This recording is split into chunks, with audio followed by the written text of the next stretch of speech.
Salut à toutes et à tous, ici Lockhart et aujourd'hui, on se retrouve pour parler d'Arcane.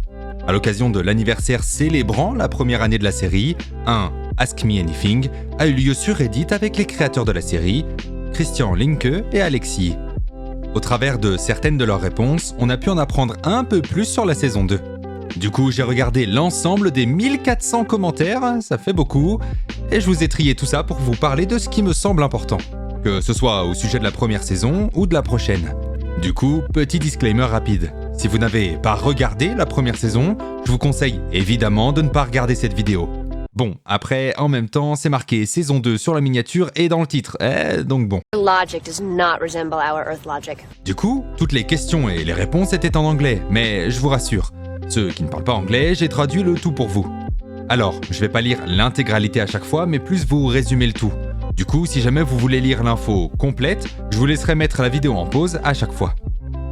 Je vous propose de commencer avec une info assez sympa pour les gens comme moi. Comme vous pouvez le voir ici, un artbook sera bel et bien disponible.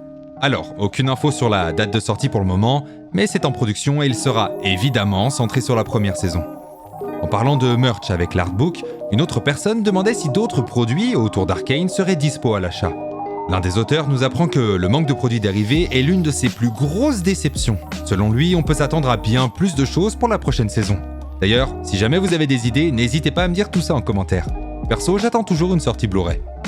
Quelqu'un d'autre demandait 3 choses assez intéressantes. Pour commencer, est-ce qu'on aura des infos sur Orianna et sur la création de Warwick dans Arcane, avant de terminer par demander si Janna serait mentionnée.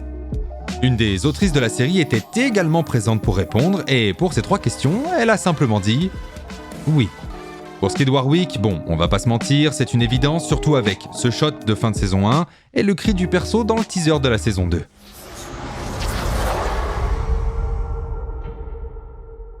Je ne suis pas surpris pour Janna également, puisqu'elle est très populaire à Zone. Pour ceux qui ne le savent pas, et pour faire simple, Janna est en gros un esprit du vent qui aide à purifier l'air de Zone. Mais pour Orianna, j'avoue être assez intéressé de voir si on aura un simple easter egg ou de véritables informations sur elle. Certains pensaient qu'Orianna pouvait être la fille présente dans ce passage et celle que Singed disait avoir perdue. Singed n'est pas le père d'Orianna dans League, mais pour rappel, les créateurs de la série avaient spécifié dans le passé qu'Arcane ne suivait pas forcément les événements de League à la clé. Transformer son enfant en robot collerait assez bien avec l'image qu'Arcane nous montre du personnage, surtout avec son obsession de sauver chaque mutation. Mais j'y mettrai pas non plus ma main à couper. Pour la suite, on parle cette fois d'autres régions. Une personne demandait quelle région de Runeterra aurait pu être intéressante en dehors de Piltover et Zone. Ce à quoi Alexis répondra qu'il y a énormément d'histoires intéressantes dans cet univers. Il continue ensuite en citant Noxus, Ionia ou encore les légendes de Freljord.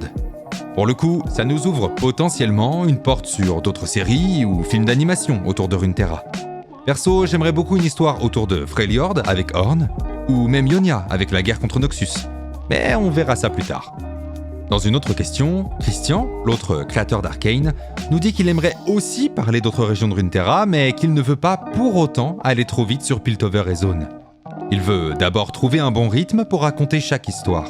D'ailleurs, il répondra également à une autre question lui demandant si parfois il avait pu avoir eu une idée pour Arcane mais qui était malheureusement arrivée trop tard. Il dira que ça lui arrive constamment avant de sous-entendre que c'est plus ou moins toujours le cas. Ce qui nous amène à cette question. La personne demande si les cadres de Riot facilitent encore plus la production de la série après le succès de la saison 1, avant de demander si, de fait, la saison 2 viendra plus rapidement.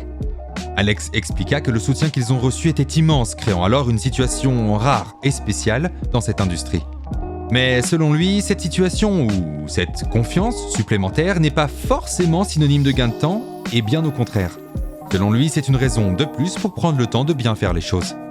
Par exemple, dans la saison 1, Christian nous apprend qu'on devait avoir un flashback dans l'épisode 7.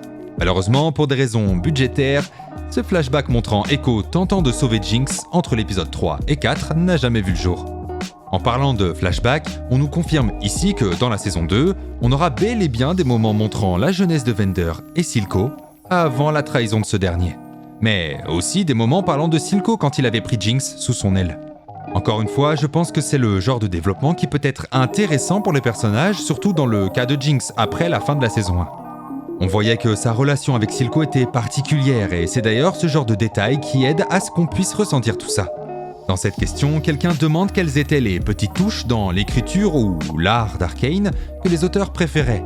Christian expliquera que pour lui, le cendrier de Silco était un exemple parfait. Les artistes de Fortiche l'ont impressionné en allant plus loin que le minimum demandé. D'un cendrier basique, ils ont décidé de former une histoire en le décorant, montrant alors un lien particulier entre Jinx et Silco. Un peu comme un cadeau pour la fête des pères de la part de Jinx en somme. Arcane fourmille de ce genre de détails et c'est une des raisons qui font que la série est aussi mémorable à mes yeux. En parlant de moments mémorables, une des questions demandait si on allait en savoir plus sur le magicien qui avait sauvé Jace et sa mère. Ce à quoi Alex répondra simplement qu'il y aura de la magie. Bon, là, ça nous avance pas trop, donc libre cours à votre imagination sur ce coup. D'ailleurs, libre cours à votre imagination pour Victor également. Christian répondra à une question demandant ce que l'on pouvait attendre pour le personnage en saison 2, et il lui dira simplement tout. Everything.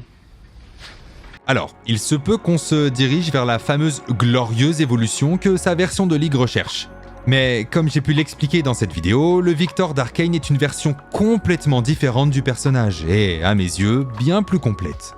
Je vous invite à regarder ça si ce n'est pas déjà fait, mais pour moi, le Victor d'Arcane va rester sur une route différente du Victor de League. Tout du moins, j'espère. Pour cette question, je vais éviter les grandes théories, mais à mes yeux, la réponse est importante. On demande si Mel Medarda reviendra en saison 2, et la réponse est étrangement formulée. Alex Yee utilise le mot « solidly ». On peut traduire par « solidement » ou « tout à fait ». Mais en anglais, utiliser le mot « solidly » ici me fait plus penser qu'il sous-entend quelque chose. Quand on voit Mel jeune, on peut, selon moi, voir un symbole Solari sur sa tenue. Pour les joueurs de League, je pense que vous reconnaîtrez certains objets. Pour faire simple, je pense que l'éclat lumineux qu'on voit à la fin de l'épisode 9 montre une sorte d'armure, peut-être même le médaillon de l'Iron Solari. Si c'est le cas, ça expliquerait l'utilisation du mot « solide », référence au bouclier, et le fait qu'elle ne va pas mourir de l'attaque de Jinx. Encore une fois, c'est que mon avis. Et pour terminer cette vidéo, quelqu'un voulait savoir si les créateurs de la série pouvaient décrire la saison 2 en un seul mot. Ils répondront à tour de rôle « guerre »,« Rubicon », qui veut dire plus ou moins atteindre un point de non-retour, et une des autrices de la série ajoutera « pardon », dans le sens pardonner quelque chose ou pardonner à quelqu'un. Avec ces mots, on peut alors faire diverses théories, bien évidemment. À mes yeux, je vois une guerre entre Piltover et Zone arriver, puisque, pour rappel, personne ne sait que Silco est mort à la fin de la saison 1, en dehors de Jinx, Vi et Caitlyn. Du coup, il est fort possible que l'attaque de Jinx contre le Conseil soit perçue comme une réponse de Silco à la proposition de paix de Jace. En fonction des dégâts, cela pourra créer une guerre atteignant justement le point de non-retour, à savoir l'évolution de la ville basse en cité indépendante de Zone. Pour ce qui est du pardon, c'est peut-être quelque chose à voir autour d'absolument toute la série. La première saison était centrée sur la dualité, alors j'en parlerai dans une autre vidéo. Mais peut-être que la deuxième sera centrée sur le pardon. Vi qui pardonne à Jinx et inversement, Jace qui pourrait pardonner à Victor certaines actions et inversement si celui-ci part en guerre contre Zone, etc., etc. Enfin, vous voyez le tableau. En tout cas, c'est tout pour moi pour cette vidéo.